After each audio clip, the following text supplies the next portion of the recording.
Hola gente, bienvenidos al podcast En el Camino. En esta serie de episodios de invitados, en esta ocasión tengo a Juan José, o para los amigos, Jota, un amigo de toda la vida. Jota realizó hace un par de años un extenso viaje renunciando a muy buen trabajo en Santiago, partiendo a la aventura. Una aventura que lo llevó a recorrer por un año África, Asia, Oceanía y Europa, donde me visitó en el inicio y final de este gran viaje.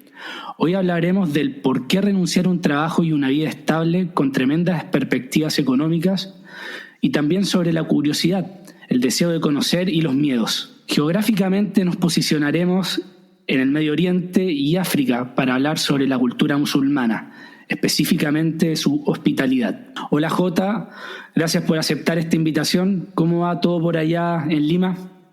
Hola Nico, ¿qué tal? Bueno, primero muchas gracias, la verdad que me siento un privilegiado al ser uno de tus invitados. Bueno, aquí como tú dices, acá en el Lima, confinado, desde casi ya la segunda quincena de marzo se dictó cuarentena absoluta. Ya han pasado casi más de 3 meses y la gran mayoría de la población se mantiene confinada, ¿sí?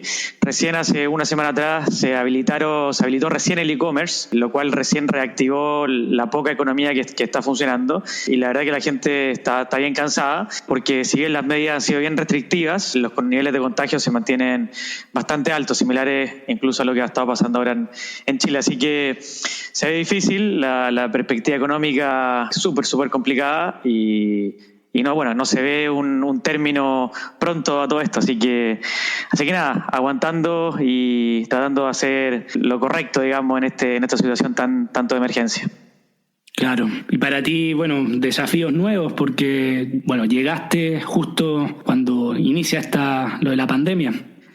Sí, la verdad que cuando uno analiza el timing fue terrible, porque yo llegué el 5 o 4 de marzo y a los casi 10 días después, o incluso un poco menos, todo esto ya explota y comienza la emergencia. Así que la verdad que pasé 8 días recién tratando de adaptarme a este nuevo desafío profesional y la empresa se cerró. Y estuvo cerrada durante 2 meses y un poco más, así que tuvo una reinvención laboral y un carrusel de emociones bien importante. Así que pero ahora la verdad que todo ha ido mejorando. La empresa abrió hace casi 3 semanas y se ven buenas oportunidades.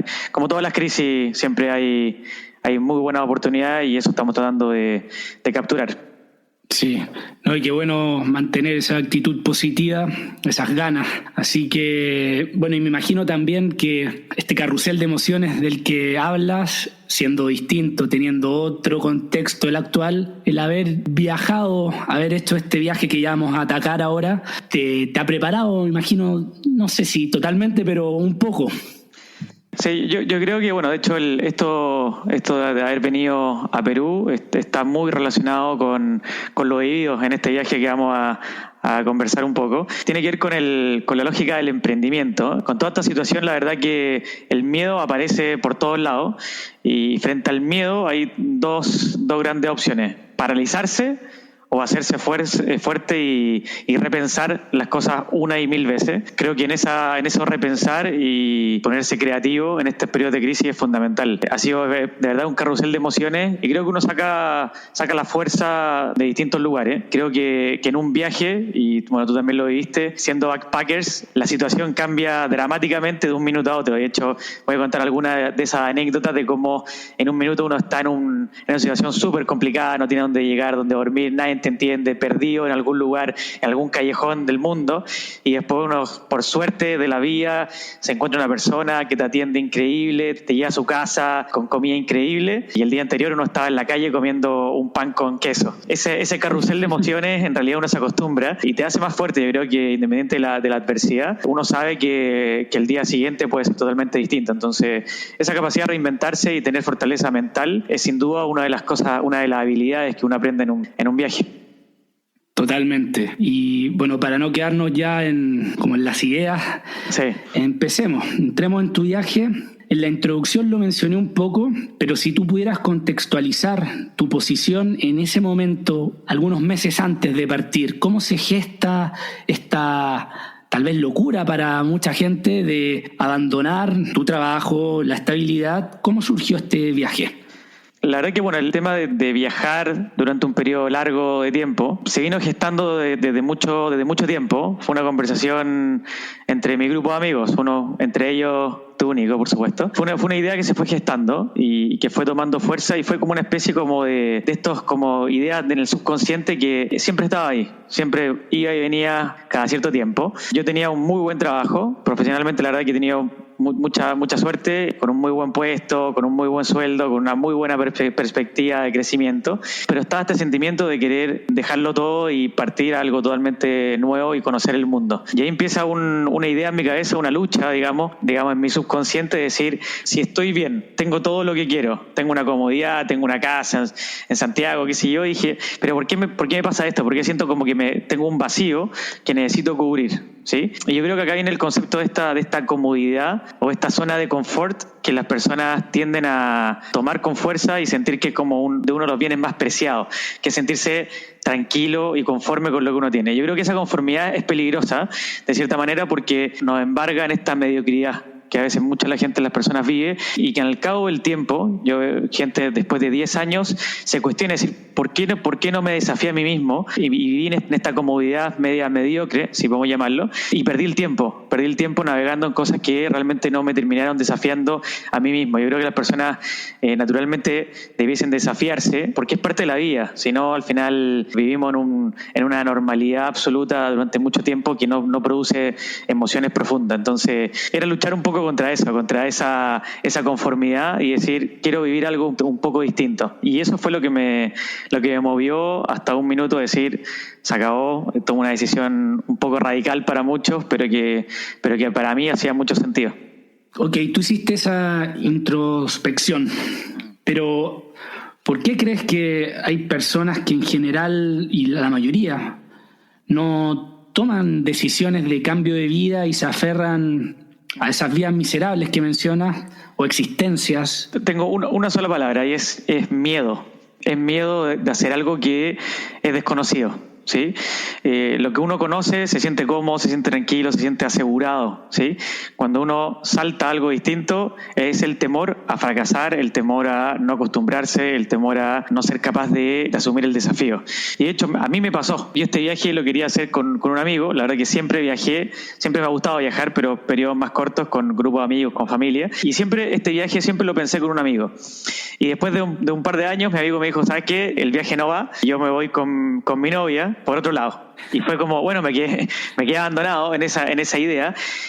Y lo que me pasó fue bien curioso, porque después de que él me dijo que él no iba y que el viaje lo tenía que hacer solo, empezaron a llegar un conjunto de ideas y argumentos a mi mente de que quizás no era tan buena idea viajar, que estaba cómodo, que tenía una buena carrera, que estaba adquiriendo bienes. Y dije, bueno, pues una vida cómoda, tranquila, y dije, bueno, no suena tan mal.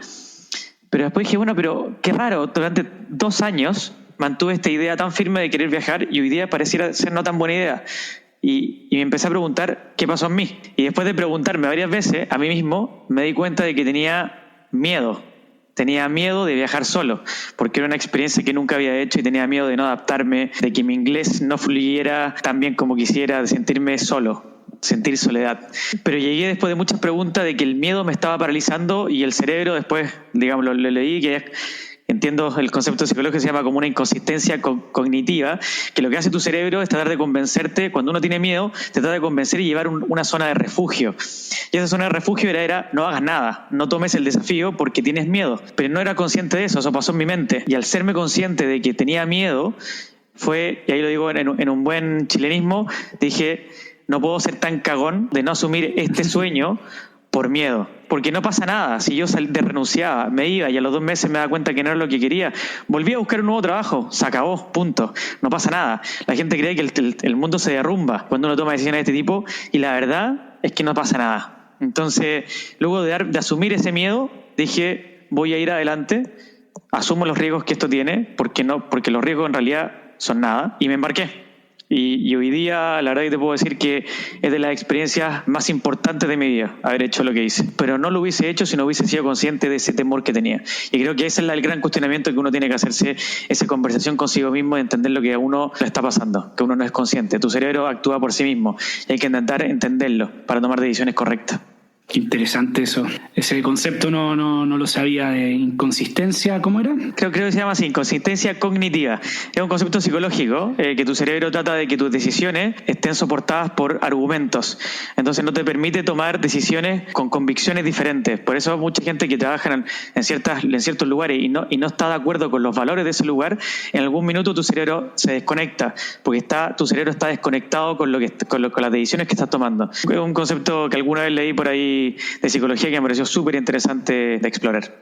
Al final es una batalla entre la razón y lo que mencionabas en el inicio del subconsciente. Exactamente. Una batalla complicada, pero veo que al final le abriste esa ventana al subconsciente en este caso.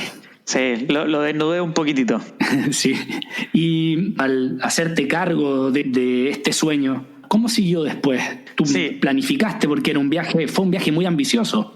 Sí. De hecho una de las cosas, haciéndome cargo de este temor que yo tenía, yo inicialmente lo iba a partir por Australia, y la verdad que en Australia no tenía mucha gente conocida, entonces me pareció como un poco arriesgado, y además que partía directamente a un idioma que si bien manejaba, no es mi idioma nativo, por supuesto, que es el inglés. Y dije, entendiendo mi temor de sentirme solo, voy a partir por Europa.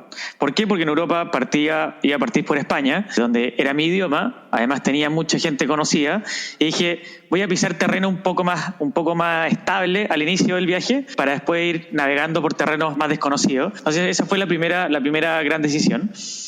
Lo segundo era que quería siempre tratar de estar en épocas de verano, entonces también tenía que seguir el verano a medida que avanzaba en el mundo, entonces era otra decisión importante. Y lo tercero fue decidir hitos importantes en mi viaje que me parecían que eran fundamentales y que no iba a renunciar a ellos de ninguna manera, ¿sí? Creo que esa era mi gran planificación, eran mis 3 grandes cosas que yo tenía que seguir, ¿sí? Pisar primero terreno estable, seguir el verano y hitos que no iba a renunciar. Y el resto era, bueno, veamos cómo funciona, ¿sí? Esas fueron las 3 grandes cosas que planifiqué. Así que eso, y en realidad, el cuarto, digamos, que era mi gran objetivo, digamos, general, que era ver y sentir, tener una pincelada del mundo, ¿sí? Que nadie me contara cómo funcionaba el mundo ni cómo era, sino que yo quería verlo por mis propios ojos, hacer como una especie de un pestañazo de las distintas culturas y religiones y realidades del mundo, y no tener que verlo por Google, ¿sí? O por YouTube. ¿Cuántos países visitaste? Porque yo lo hice en mi introducción, menciono continentes, pero realmente la cantidad de lugares que visitaste, igual fue un viaje largo, pero fueron muchas cosas las que viviste. Entonces ahora esto se me cierra con lo de tener una pincelada del mundo, porque eso fue lo que hiciste. Sí, la verdad que fueron, no lo has contado, siempre me preguntan, pero ¿cómo? Eso es como básico dentro de un viaje, ¿cuántos lugares visitaste? No lo conté, alguna vez creo que hice algún tipo de recuento, pero fueron más de 40, fueron creo que 44, 45 países, obviamente un número más grande de ciudades. Fue un viaje súper vertiginoso, pero claro, cada uno tiene estilos distintos. Hay gente que le encanta estacionarse en un lugar y quedarse mucho tiempo. Lo mío fue tocar un poco la realidad y la experiencia con ciertas personas. Me estacioné en lugares un poco más tiempo y en otros fue estar, sentir, vivir, escribir, leer y luego moverme. Para diferentes realidades. Yo creo que para poder vivir poder sentir el mundo de manera más profunda, alguna vez hice algún tipo de cálculo que uno requiere como 3 vidas humanas para asentarse y ver el mundo en profundidad. Así que uno no tiene muchas opciones, tiene que elegir dónde ir o tratar de bajar la profundidad. En mi caso traté de bajar la profundidad un poquitito, y es lo que me gustaría volver a hacer en mi siguiente break. Está, digamos, programado. Siempre está ahí. Sí, seguro. Qué bien. Entrando ya un poco en lo que yo quería atacar más en detalle, yo viviendo aquí en Francia me veo muy influenciado por la cultura árabe, musulmana, sobre todo lo que sería la cultura magrebí. Pero hablando antes, tú me decías que hay que hacer una precisión en los conceptos. una cosa del mundo árabe y otra cosa del mundo musulmán. Si me pudieras hacer esa diferenciación. La verdad que cuando uno le hablan de musulmán, o sea, probablemente a mucha gente, sobre todo del occidente, de la parte occidente del mundo, se le vienen algunos conceptos, todos muy relacionados con cosas negativas, con temas de atentados terroristas, derechos de la mujer, poligamia, ¿sí? Conceptos que si bien están presentes en realidad en muchas culturas, no es solo el mundo musulmán. Pero hablando del mundo musulmán, primero es una de las 3 grandes religiones, digamos, monoteístas del mundo, ¿sí? Estamos el cristianismo, con todas sus versiones, el judaísmo y los musulmanes que creen en un solo Dios, ¿sí? Después tenemos algunas otras religiones politeístas que creen en varios dioses, o algunas que no creen en dioses directamente como los budistas. Buda no es un profeta, no es un dios, que es una religión también muy, muy interesante de explorar. Entonces, y los musulmanes tienen una historia muy, muy larga, estuvieron extendidos por gran parte del mundo, bien metidos en Europa, sobre todo en el sur de España. Y la verdad que los musulmanes se extendieron mucho más allá. Hoy día, de hecho, una de las comunidades musulmanas más grandes del mundo está en Indonesia. De hecho, entiendo que el lugar donde hay mayor concentración de musulmanes es Indonesia, que deben ser unos 150 millones de musulmanes. Pero en realidad los musulmanes están extendidos principalmente en el norte de África y en la península, el Golfo Pérsico. Y también tenemos lugares, por ejemplo, Tanzania, hay una isla que se llama Zanzíbar, por ejemplo, que es el 95% de las personas que viven en esa isla son musulmanes también. Y tenemos hacia el otro lado, hacia Asia, tenemos Malasia e Indonesia, que son principalmente países musulmanes. Entonces, primero, hablar de musulmanes no habla de los árabes, sino que habla de la religión que está mucho más extendida que solo los árabes. Entonces, hay un tema a precisar, que a veces mucha gente tiende a hacer símil los árabes con los musulmanes. Y así también, por ejemplo, hay un mundo musulmán muy, muy grande, como Afganistán e Irán, que son 2 países muy grandes, que también son musulmanes, pero no son árabes. Ellos son persas. O, por ejemplo, Turquía, que la mitad de la población es musulmana, y ellos son turcos, no son árabes. Son culturas distintas, tienen idiomas diferentes. Así que también es bueno precisar de que uno es religión, otro es idioma y cultura. Perfecto. Ya habiendo precisado estas diferencias, a mí me parecía como un deber, por la verdad, hablar sobre la hospitalidad musulmana. Sobre todo, yo me recuerdo cuando nos vimos aquí en Francia, ya tú de vuelta, me contaste un montón de cosas, muchos viajes, y esa parte me llamó mucho la atención porque yo aquí me veo un poco contaminado. La multiculturalidad en un país como Francia es muy alta, y la extrema derecha, sobre todo, que aquí igual es fuerte, ataca mucho a este mundo musulmán, y fue una revelación realmente lo que me contaste. Si pudieras decirme primero los países que visitaste de este mundo musulmán y qué te sorprendió a ti.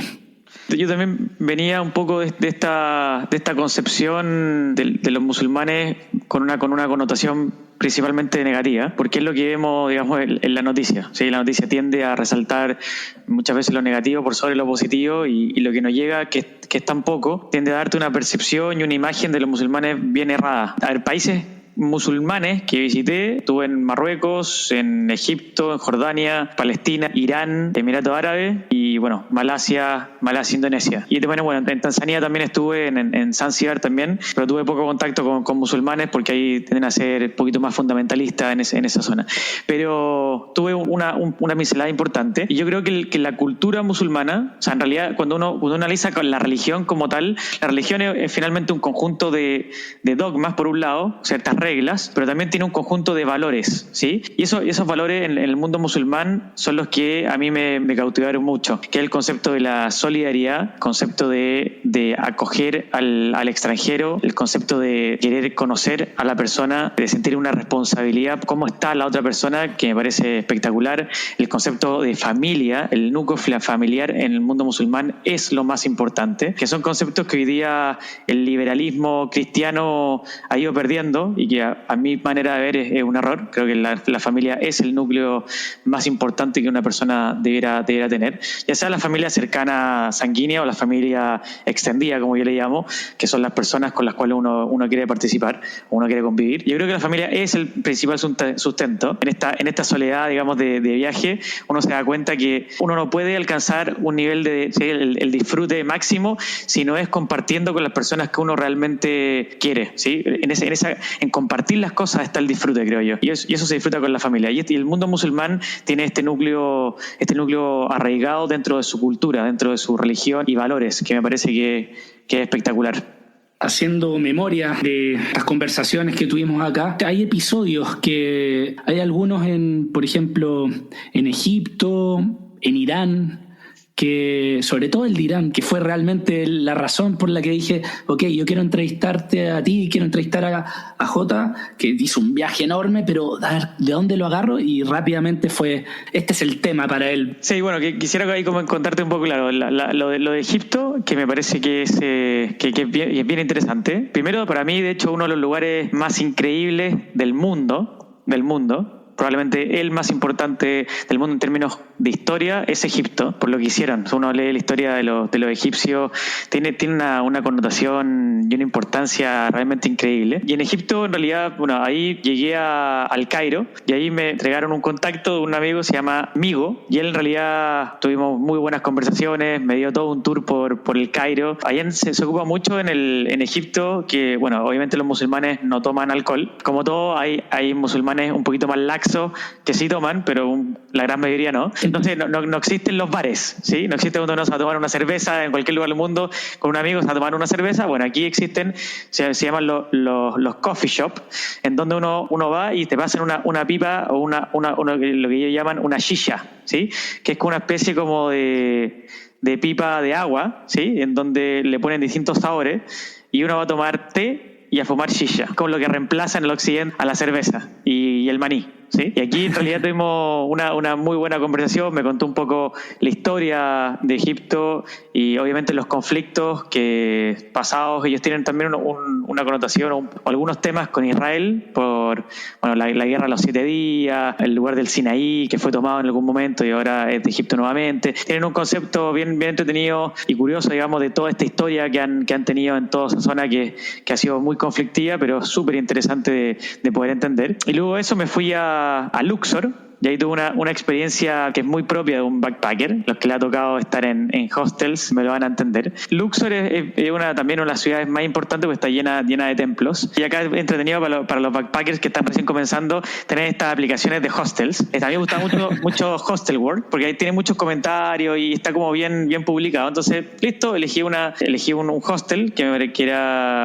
me parecía que estaba bien decente, pero que llamaba la atención por lo barato. Y obviamente en esta onda de backpacker donde uno tiende a ahorrar mucho, porque uno tiene un presupuesto agotado y tiene que tratar de extender lo más posible, llegué a pero estaba muy barato. Me acuerdo que debe haber sido unos $2, algo de ese tipo, $2 la noche.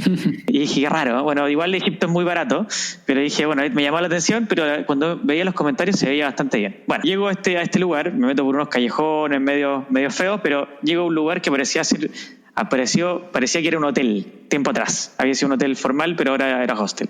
Llego y no había nadie, toco como un timbre y aparece un señor muy mayor, de haber tenido 80 años, ciego de un ojo, y que le comienzo a hablar en inglés y no sabía nada de inglés. Paso mi pasaporte, anotan un número y me lleva a una habitación que era terrorífica, una cosa con un colchón que se veía una persona como dibujada en el colchón. Era una cosa así impresionante. El baño, bueno, Nico, ¿te has visto Saw, o no? La primera película, que es como que están como en un baño, está todo como que cae como un moho, así como de la pared. Ese era mi baño y era una cosa así impresentable. Y digo, bueno, listo, ya estamos en esto. Yo el día siguiente salía en un crucero, de hecho, en un crucero que viajaba por el Nilo, que iba de Luxor a Aswan, que era espectacular, no costaba nada, porque bueno, Egipto después de la primavera árabe tuvo una decaída del turismo muy grande y los precios se fueron a piso. Era su principal actividad económica, era el turismo, y después de 4 o 5 años después de la famosa primavera árabe, todavía sigue sin poder recuperarse, entonces los precios están muy bajos, así que es un buen lugar para visitar. Y dije, bueno, listo, una noche no pasa nada, voy al día siguiente, voy a estar en un crucero, así que nada, me aguanto. Y salí a comprar, traté de sacar algo de agua, para lavarme las manos, obviamente no para tomar, no había agua. Está bien, puedo aguantar un colchón terrible, un baño en pésimas condiciones, pero sin agua era mucho. Bajo a hablar con este señor y no me entendía nada. Y esas cosas curiosas de la vida, justo apareció un señor que vivía también ahí y que hablaba español, árabe y español, una cosa increíble. Y él, bueno, me ayudó a traducir y me cambiaron de habitación. Y era una habitación de 3 camas, solo para mí, porque era un hotel. Entonces, bueno, listo, en general. Y me dijo, estaba igual en peores condiciones que el baño que el otro. De hecho, el agua como el baño era verde, no era blanca, era verde. Y dije, ya listo, ya una noche no pasa nada. Ya pensamos en positivo. Y después me voy a acostar y de repente vengo y siento como que me pica algo. Y digo, qué raro, una pulga. Y entonces, pum, me pica otro. Y digo, ¿qué pasa? Y me miro los brazos y me empezaron a picar bichos que no sabía lo que era en el colchón. Y digo, ¿qué hago? O sea, esto era las 1 de la mañana en Luxor, no tenía nada donde ir. ¿Qué hago? No voy a poder dormir. Y muy, muy curioso, en Egipto me tuve que momificar. ¿Qué significó eso? Me tuve que vestir completamente. Me puse una bufanda alrededor de mi cara y solo me dejé los ojos, o sea, me dejé la nariz afuera para poder respirar. Y tuve que dormir así con un calor brutal, metido dentro de la cama, llena de unos bichos que no sabía lo que era. Pues obviamente leyendo me di cuenta que eran bedbugs, ¿sí? Que son como una especie como de pulgas o ácaros que viven en los colchones muy antiguos. Y me estaban atacando, me empezaron a atacar la cara en algún minuto, pero por eso me tuve que momificar. Así que tuve que dormir momificado en Egipto. Que son las cosas, las anécdotas que uno ve, el carrusel de emociones. Porque el día siguiente, en un crucero, que me costó creo que $150, 5 días, todo incluido, una locura, con una habitación de hotel de 5 estrellas, en una cama increíble, eran 2 camas matrimoniales, solo para mí, con un baño así de lujo, al día siguiente. O sea, viví una realidad impresionante. En ese viaje después conocí a Hannah, una chica egipcia, musulmana. Fue muy, muy buena onda conmigo. Seguimos en contacto hasta el día de hoy. De hecho, en algún minuto me metieron en un tour que eran solo gente de Egipto y yo. Entonces, la persona, el guía del tour, hablaba todo el tiempo en árabe y después me explicaba a mí en inglés. Entonces, como que existe una pequeña separación entre yo y el grupo. En algún minuto se acerca a Hannah y me dice, oye, ¿por qué estás tan... No te integras al grupo, conversa con nosotros? Y ahí fue llevamos una muy buena relación con ella durante todo este tour que hicimos, y bueno, hasta el día de hoy mantenemos una muy buena convivencia. Así que esas son como mi experiencia en Egipto, que bueno, recomiendo mucho visitar porque realmente es increíble lo que se ve en ese país. Bueno, a ver, y en Irán, bueno, primero Irán obviamente por todas las noticias que uno le llega de Irán, uno tendería a pensar de que es un lugar bien inhóspito, pero bueno, Irán es un país enorme en extensión y es un país que, o al menos en ese pedazo de tierra, ha tenido mucha historia. De hecho, ha representado, digamos, grandes capitales del mundo antiguo, y por lo tanto tiene mucha cultura, mucha historia, y es muy interesante de conocer. Bueno, Irán es un estado islámico, es decir, es una especie como de dictadura religiosa donde no existe mayor elección democrática, y está tomado, digamos, por un gobierno dictatorial que dicta varias de sus normativas según la ley Sharia. Sí, la ley Sharia es una ley musulmana bien estricta, que tiene cosas como el delito de la homosexualidad es un delito penado con pena de muerte, tiene ciertas restricciones de obligación de que las mujeres ocupen el hijab,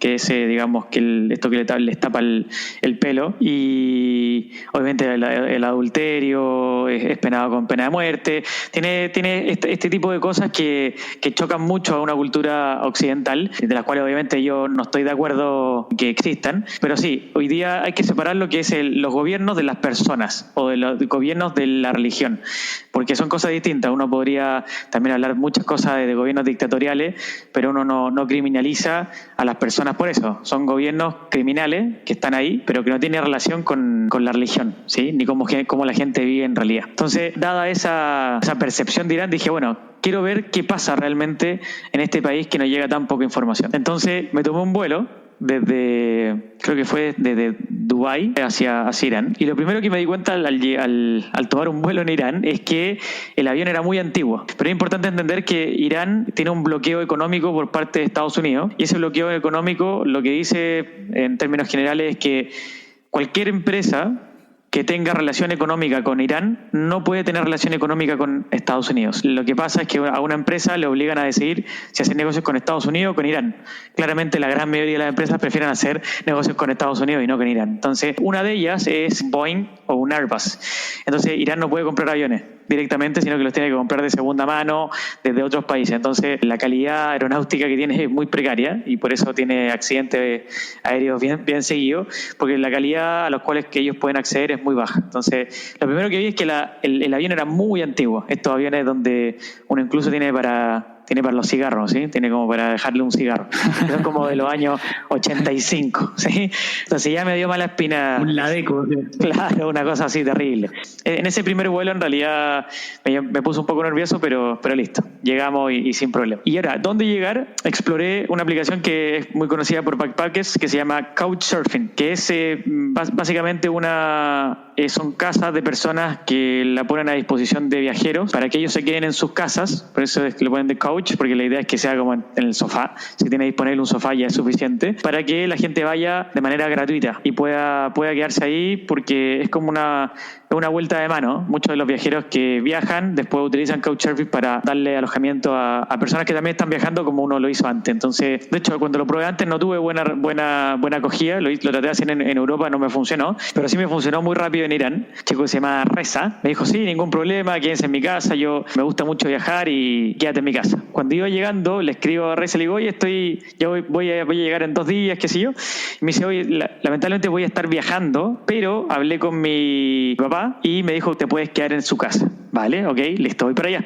Y bueno, y llegué, y además, buena o mala suerte, por la experiencia buena, por el momento quizás no tan bueno, justo llegué en Ramadán, en la época de Ramadán, que son este mes completo que los musulmanes no comen cuando está el sol. Entonces llegué y también fue un momento bien complicado porque es un periodo bien especial para los musulmanes, en donde ellos ayunan hasta el atardecer. Entonces también era bien complicado porque nadie almorzaba y era el único que tenía que almorzar. Llego a esta casa que estaba compuesta por padre, la madre y 2 hijas. Una de las hijas tenía más o menos mi edad, de haber tenido 30 años, y otra más pequeña, de haber tenido como 24. Me pasan su habitación y de hecho las 2 chicas dormían juntas, creo que en la misma cama incluso, y ahí me dejaron la habitación de ellas. Y además cosas que uno, o sea, por ejemplo, cuando uno entra a una casa musulmana, ellos tienen que taparse el pelo. Cuando ellos están en familia no se tienen que poner eso. Entonces cada vez que yo llegaba a la casa se tenían que poner el hijab, lo cual era bien incómodo. Y además de eso, me tenían que preparar comida y yo era el único que comía. Todo el resto me miraba cuando yo comía porque estaban en Ramadán. Fue muy, muy divertido. Con ellos fue increíble entender el bloqueo que tienen, por un lado. O sea, ellos no tienen Facebook, no tienen Airbnb, no tienen muchas cosas porque están bloqueadas. Unas cosas por el gobierno, obviamente, porque al ser una dictadura religiosa no les permite acceder a mucha información, pero una de las cosas más complicadas es que no tienen tarjeta de crédito, o sea, no había cómo comprar. La única forma era llegar con efectivo a ese país, porque estando dentro del país no había forma de sacar plata, porque ni Visa, ni Mastercard, ninguna tarjeta funciona por el bloqueo económico. Entonces una de las cosas curiosas era solo manejar efectivo, y si se acababa el efectivo, perdiste. Sí, no había forma de salir de ahí.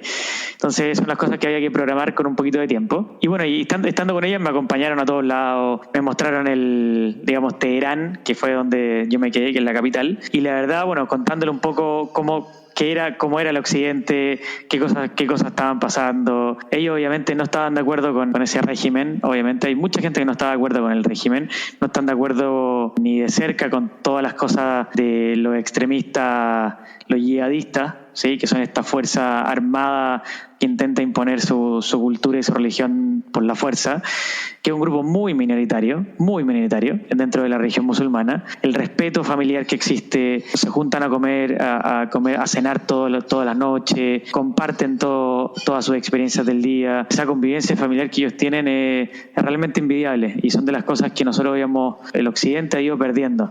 Esa cultura de ser independiente y sentirse independiente y no mantener esos lazos familiares, me parece que ha sido un error que se ha ido formando en el tiempo, y que ellos lo tienen todavía muy, muy patente, y creo que es un valor por sí mismo que ellos sí tienen. Bueno, estando ahí en Teherán con ellos compartí mucha experiencia, y de las cosas curiosas después que me empecé a sentir cada vez más arraigado con ellos es que yo tenía que viajar de Teherán, viajar hacia el sur, y decidí tomar un avión dentro de Irán. Cuando estaba comprando el pasaje, mi amiga, que se llama Roshanak, que todavía tengo mucho contacto con ella, tenía que viajar a Shiraz, una ciudad también muy, muy linda iraní, y empezamos a ver los pasajes de aviones.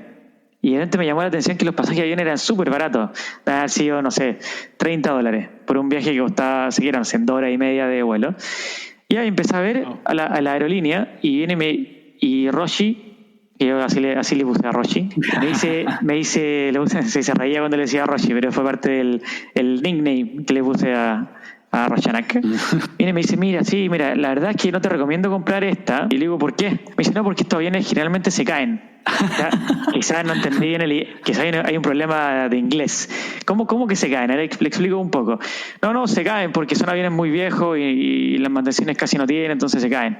Y dije, esto está complicado. Le digo, pero ¿cuáles no se caen? Me dice, mira, estas dos son como las mejores.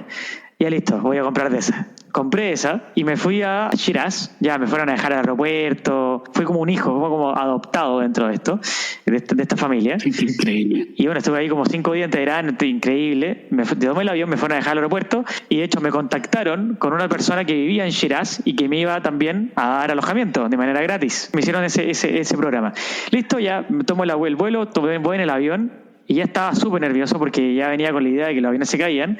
Subo el avión, en un avión muy antiguo, también esto de los años 85, 90, y estaban todos súper relajados, pero hablaban todo en persa, porque ellos no hablan, eso es importante, no lo comenté antes, pero Irán no habla árabe, Irán habla persa, es su propio idioma. Ellos leen el Corán en árabe y rezan en árabe, que eso también es muy interesante, todos rezan en el mismo idioma, en árabe, pero ellos no hablan árabe, ellos hablan persa. Y hablaban en persa, obviamente no entendía nada, y de vez en cuando el piloto hablaba en inglés, pero el típico inglés que no se entiende nada, es como que y como que no entiendo nada. Entonces ya bueno, yo me daba por asumido que íbamos camino a Shiraz. Y listo, y cuando íbamos, yo ya estaba muy nervioso y de repente veo que estamos llegando a Shiraz y digo, y obviamente el avión viene y se pasa de largo. Y digo, pero ¿cómo? Si está acá. Aquí está la ciudad.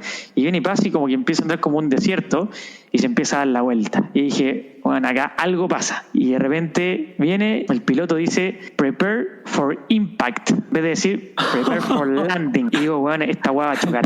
Listo, me preparo para morir. Me puse el cinturón y empecé a sudar de las manos, así que parecían como dos llaves abiertas de agua. Me preparo para morir y pasan estos recuerdos así como de tu último recuerdo y empieza ya a bajar y digo, no sé si va a chocar o realmente está aterrizando. Y bueno, termina aterrizando el avión, fue un momento de estrés así terrible. Y después de eso dije, vuelvo por tierra. Y ahí obviamente ya tomé la decisión de no volver en avión, sino volver por tierra y no subirme de nuevo a un avión en Irán. Pero bueno, uno trata con esta precariedad por estos bloqueos económicos. Llego a Shiraz, una ciudad preciosa, y me recibe Kamran, otro iraní, un chico que hablaba muy poco inglés y que me recibió, que era un chico también pobre, que había tenido que hacer el servicio militar, es obligatorio en Irán. Son 2 años, prácticamente no le pagan nada. Estaba bueno, y como vi a la gente se está haciendo el servicio militar y no te pagan. Y decía, bueno, hay que arreglárselas. Es increíble. Y él estudiaba psicología y siempre me hablaba lo poco que sabía inglés, un chico muy, muy esforzado, tratando de estudiar inglés, y siempre me hablaba de este sueño de él de salir de Irán. Era realmente bien terrible, digamos, que gente con mucho esfuerzo se siente encerrado en su país. Y bueno, se consiguió un departamento que era del tío, y cuando llego al departamento tenía una cama. Y yo, le digo, ya listo, no importa, yo duermo aquí en el suelo. Me dice, no, el invitado va a la cama. O sea, yo dormí en la cama y él durmió en el piso. Esa cosa increíble de yo estar durmiendo en la cama y él durmiendo en el piso con una frazada, realmente como que me marca mucho. Una persona que no conocía, pero que tenía un interés increíble de saber lo que hacía, de dónde venía, de lo que estaba haciendo. Se maravillaba por la oportunidad de lo que estaba haciendo, de viajar. Y luego después me acuerdo que me levanté el día siguiente y me tenía preparado desayuno. Y yo no puedo creer. Y el desayuno de ellos también es bien la comida, que es muy similar a la árabe, es como tomate con pepino, té y un pan así como una especie como de queso crema. Y obviamente se come en el piso, no se come en mesa. Tenía como una manta donde tomábamos desayuno. Y esos son los momentos mágicos en que yo me imaginaba en Shiraz comiendo con una persona que no conocía, que me había prestado su única cama, que había dormido en el piso y que más encima me había hecho un desayuno típico iraní y conversando de la vida, de un chico que tenía unas ganas de hacer cosas distintas y que no podía. Son esas cosas mágicas, esos momentos que uno atesora y que han guardado para siempre. Yo a Kamran le tengo un cariño impresionante. Y después se consiguió un auto que era como una especie como un Lada, así que este auto ruso que es lo único que llega terrible, así que casi no andaba.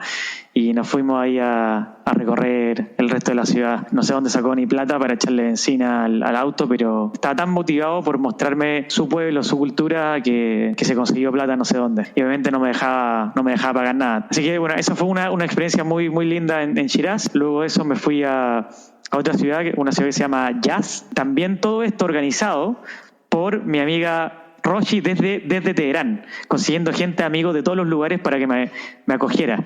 Y llego a Yazd muy temprano, después de tomar un bus en la noche, y llego como a las 8 de la mañana. Y el día siguiente, justo antes de llegar a Yazd, me dice, mira, te vas a quedar con esta persona, tú llegas, te van a atender muy bien. Ya, perfecto. Y me dice, pero que intenta no llegar tan temprano porque ellos se acaban de casar. Y yo le digo, a ver, ¿cómo se acaban de casar? Sí, justo el día anterior al día que yo llegara era el matrimonio de esta persona. Y digo, pero para, ¿cómo voy a llegar a una casa donde es su noche de bodas? O sea, estamos hablando. Me dice, no, están felices de recibirte. Y digo, ¿estáis segura, Rochi? Sí, segurísima, anda. Y digo, no puedo creerlo. Yo llego, y además también una parte de la cultura musulmana es que no se acostumbra tanto con el occidente, cuando se casa una persona se van a vivir en un lugar distinto, sino que se casan y viven en la casa de los padres de la novia o del novio, generalmente del novio, y viven todos en una comunidad familiar. Y yo llego a esta casa, estaban los papás de él con ella, que estaban recién casados. Llego como a las 8 de la mañana, estaban recién levantando porque habían tenido una fiesta el día anterior, y llego y me recibe la mamá, que no habla nada de inglés, pero con una voluntad de querer ayudarme a hacer cosas, con gestos, con todo tipo de cosas. Me llenan de comida, por supuesto. Bueno, me presentan a este chico que se acaba de casar, que él sí hablaba muy bien inglés, y le cuento un poco de mi viaje, qué sé yo. Me cuenta él de su matrimonio, me presenta a su señora. Obviamente no hay, te saludan, digamos, a lo lejos, existe como una distancia social, y después otras cosas de los momentos memorables, almorzando, digamos, ya había pasado este periodo de ayuno del Ramadán, y todos sentados comiendo en una gran manta en el piso. Obviamente yo no estaba acostumbrado a estar de rodillas comiendo, era súper incómodo, pero son parte de estas cosas culturales que uno se tiene que ir acomodando. Y bueno, y ahí la convivencia, yo hablaba, este chico me traducía de toda esta experiencia. Después me llevaron para todos lados, me sentí como en casa. Y luego de esta experiencia me voy a otra ciudad, a Isfahan. Entonces, en ese lugar sí me quedé en un hostel, y de repente llega un amigo, me llama Roshi y me dice, oye, va a ir una amiga a hacerte un tour. Le digo, ya, perfecto. Y entonces llega una chica, hola, y me dice, hola, Juan José, sí, yo. Y le empiezo a hablar, se queda como mirando. Y bueno, trato como seguir, y como que viene y me doy cuenta que la chica prácticamente no hablaba inglés. ¿Cómo? Y acá son los momentos increíbles. Digo, una persona se ofrece a ir a hacerme un tour, pero está el nivel de querer ayudar, que dice, no hablo inglés, pero no importa, lo voy a llevar igual, voy a intentar comunicarme como sea. Y llegó a hacerme un tour, obviamente hablaba un poquito inglés, y estuvimos recorriendo toda la ciudad. Hizo todo lo posible con el Google Translate, tratando de entender algunas cosas, pero imagínate, uno se pone en los zapatos de esa persona. Digo, imagínate tú que viene una persona de Rusia, llega a mi ciudad y me llama un amigo, me dice, oye, hay una persona que es rusa, no habla mucho inglés, pero por favor hazle un tour de la ciudad. Digo, pero ¿cómo voy a hacer un tour de una persona que no habla el idioma? No importa. Y voy igual, pero solo las ganas de querer ayudar, de querer tener un contacto con una persona, hace que ni siquiera el idioma sea una barrera, sino solamente las ganas de querer ayudar. Entonces, en resumidas cuentas, Nico, este tour, y después, bueno, yo vuelvo a Teherán, de nuevo me quedo en la casa de Roshi. Fuimos después a un parque nacional, hicimos como una especie de camping con ella, y la verdad el nivel de conversación que tuve con ella respecto a los valores, al mundo musulmán, de qué pensaba ella respecto a las cosas, unas cosas, esos momentos muy profundos de reflexión y de conocimiento, que son las cosas que se le quedan en la mente por siempre. ¿Y qué me llevo yo de todo ese tour por Irán? El nivel de compromiso, de solidaridad que tienen los musulmanes con las personas. Es desinteresado. Yo creo que no me he acostumbrado a esta recompensa de cuando uno hace algo bien, recibir algo a cambio. Nunca sentí nada de eso en ninguna de las personas que están aquí, que viví esta historia, sino era una solidaridad desinteresada. Que eso es lo que a mí me deja el mundo musulmán, esa solidaridad, ese núcleo familiar muy fuerte, esa ganas de ayudar al prójimo desinteresadamente, es lo que a mí me marca, y yo por eso siento mucho cariño por ellos, y todos estos conflictos aislados que existen en el mundo representan una versión muy minúscula que no ensombrece nada de esos valores espectaculares que tienen ellos. Wow, qué vivencia esa. Claro, me recuerdo cuando me lo contaste por primera vez y quedé atrapado, embrujado por el relato, porque ese individualismo occidental que tenemos es otro mundo. Y bueno, mitifica eso de que toda esa parte es el eje del mal casi, y Rochi mejor agente de viaje que cualquiera, sí. Fue lo máximo, esa preocupación constante, y lo peor que ni siquiera fue como una búsqueda así exhaustiva, llamó a uno, por supuesto, llamó al otro, por supuesto, llamó al otro, por supuesto, o sea, era las ganas de querer tener ese contacto con una persona afuera era increíble, y esa entrega que vi de todas las personas con quienes me topé en este lugar fue mágico, realmente fue mágico. Y sí, y uno empieza a cuestionarse todos estos valores medios liberales de individualismo que nos toca vivir hoy día, parecían ser como derechos fundamentales de vivir en esta soledad media o estas relaciones superficiales que hoy día llevamos pues vía redes sociales, que a mí me parece súper peligroso, de no crear esas relaciones personales fuertes. Creo que ellos no han estado tan contaminados con estas nuevas tendencias de estos los followers que uno tiene en sus redes sociales y se siente bien por tener gente que te sigue y que nunca ha tenido ni un contacto contigo. Me parece que estamos viendo en un mundo de que las cosas son todas irrelevantes, con una soledad bien profunda, y creo que en estos países todavía no ha llegado tan fuerte esto, y esas relaciones interpersonales son la base de la convivencia. Entonces es genial. Yo cada vez que tengo estos recuerdos, y te debe pasar a ti, Nico, al tocar estos recuerdos de nuevo, como que uno trae consigo las sensaciones y saca una sonrisa y saca de nuevo esas ganas de volver a experimentarlo. Así que sí, esa fue mi historia. Probablemente hay mucha gente que ha tenido este contacto con gente de estos países o de este tipo, estas culturas, y sin duda que la gran mayoría va a tener sensaciones tan lindas como las que tuve yo. No, totalmente. Casi, bueno, para recomendar visitar esos países, tal vez no va a haber ese resort 5 estrellas o no sé, de lo que tú hablas, esa cosa superficial, pero te va a remecer de todos los ángulos. Me deja con una curiosidad enorme de visitar y vivir algo parecido, porque no fue solo una persona, entonces hay un patrón. Sí, total, es que fue un poco eso, ¿no? Claro, dice, bueno, ya Roshi fue muy especial, pero en realidad todos fueron muy especial, y lo mismo que me pasó conmigo y con Hannah en Egipto. O sea, todos tuvieron esas ganas de poder ayudarme y asistirme en todo momento, y no solo eso, fue una preocupación constante. O sea, yo recibo hasta el día de hoy de Migo, de Hannah, de Roshi, de Miriam, de Camran, de todo ello recibo un mensaje: ¿cómo estás? ¿En qué estás? Fue un lazo que se forjó en eso, cosa que no he recibido mucho de tanto de mis amigos europeos o americanos que conocí también en el viaje, porque estamos más acostumbrados a tener estas relaciones de touch and go, ¿sí? Como que es parte de nuestra cultura, y quizá los musulmanes tienen una cultura un poquito más de mayor profundidad, ¿sí?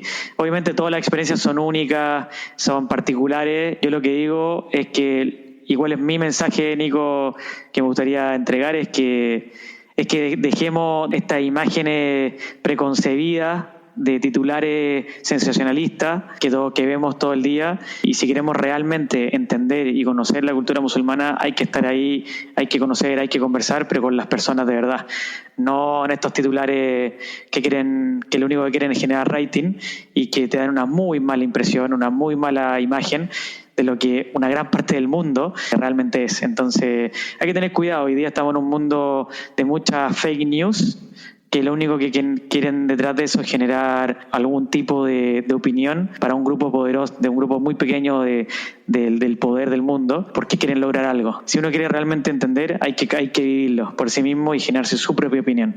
Entonces hay que tener cuidado con esa información tan ligera. De hecho, por ahí leí a un libro que estoy leyendo ahora, que dice: hay un grupo más peligroso de las personas que no saben, son las personas que saben poco. La verdad que las personas que saben poco creen saber y tratan de poner su opinión arriba de la mesa cuando saben muy poco. Al menos las personas que no saben dicen que no saben. Yo diría estudien, lean, y en lo posible, si es posible, traten de vivirlo por sí mismos. Mi experiencia es que la realidad me pegó bien duro y vi algo totalmente distinto de lo que hasta antes de eso había podido leer. Así que eso sería mi mensaje, Nico. Estoy totalmente de acuerdo, como alineado con esa visión del mundo que rige esa carrera hacia no sé qué, hacia el precipicio o a donde sea, por el poder. Pero pensando, hablabas un poco de las sensaciones y ahora ya estás de vuelta, bueno, vives en otro país. ¿Qué crees que fue como, después de todas estas experiencias, de todos estos más de 40 países, de lo que viviste, ¿qué cambió en ti? Varias cosas. En realidad, de hecho, una de las cosas más importantes de viajar o tener estos viajes es que uno tiene mucho tiempo para conversar con sí mismo, ¿sí? Yo creo que muchas personas, o la gran mayoría, no se dedica a hablar consigo mismo, aunque parece una medio locura, pero reflexionar respecto a qué me está pasando, estoy bien, estoy cómodo, hago lo que realmente me hace feliz, cuáles son mis desafíos, qué es lo que quiero hacer en los próximos 5 o 10 años. Creo que la gente tiende a fluir, como es tanta cosa entre el trabajo, en este tiempo, cuando uno está trabajando no puede pensar nada más que en el trabajo, y cuando uno no está trabajando como que siente que se debe a sí mismo un descanso, un relajo en hacer cosas que no le quitan, no son profundas, sino que ver alguna serie de Netflix o juntarse con los amigos, a conversar cosas sin sentido, digamos, pero no se queda, voy a pensar en mí, o sea, como voy a buscar esta hora siguiente para pensar en si estoy bien.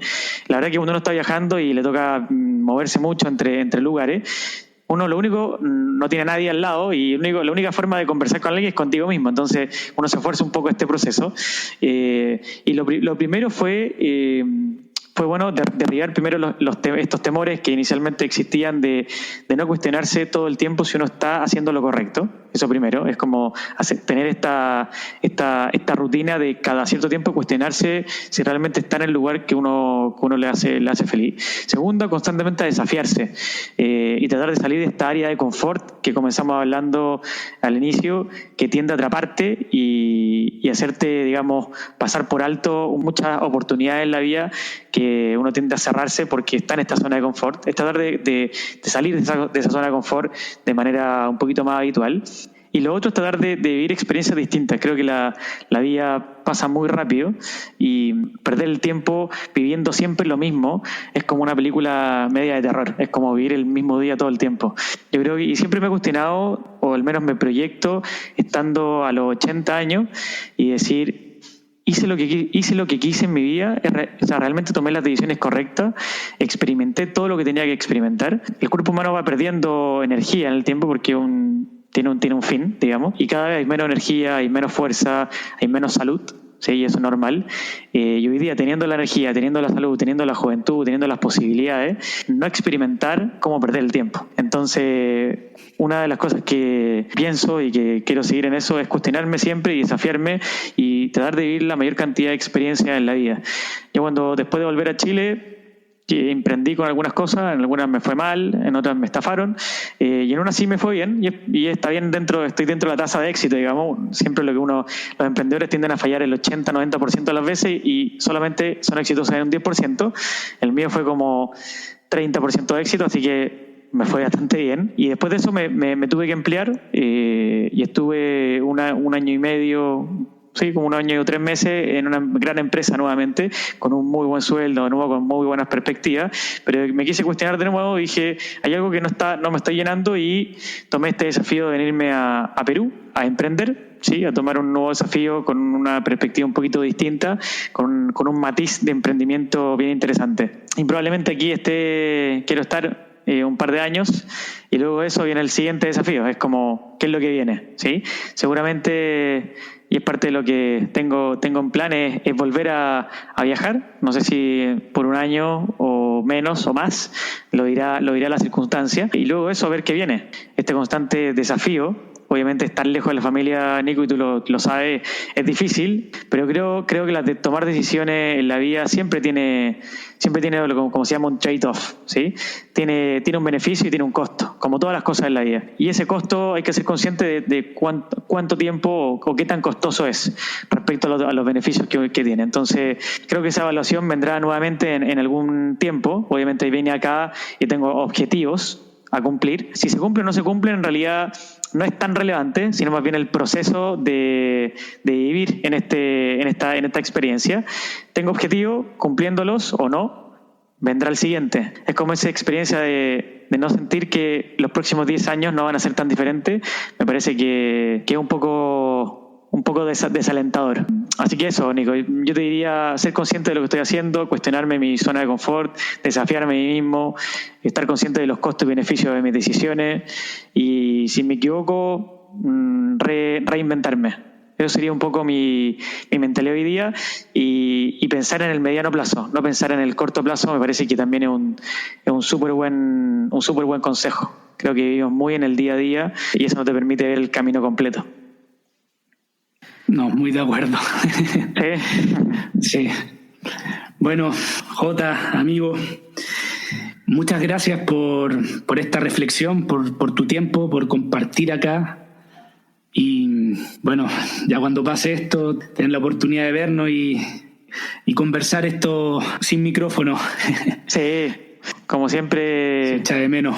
Sí, mucho se le echa de menos, Nico. Si bien los medios electrónicos digitales funcionan, no reemplazan esa sensación de estar mirándose cara a cara y poder compartir la experiencia. Así que seguro como dos viajeros en algún punto del tiempo y de la geografía nos volveremos a topar. Así que esperando que ese momento llegue, Nico, un gran abrazo y de nuevo muchas gracias por permitirme compartir este emprendimiento y esta aventura del podcast contigo. Así que muy contento y siempre comunicado por distintos medios. Gracias a ti por el tremendo testimonio y la motivación, inspiración para mí y espero para los auditores. Así que yo aquí voy cerrando el episodio. Hasta la vuelta. Chao.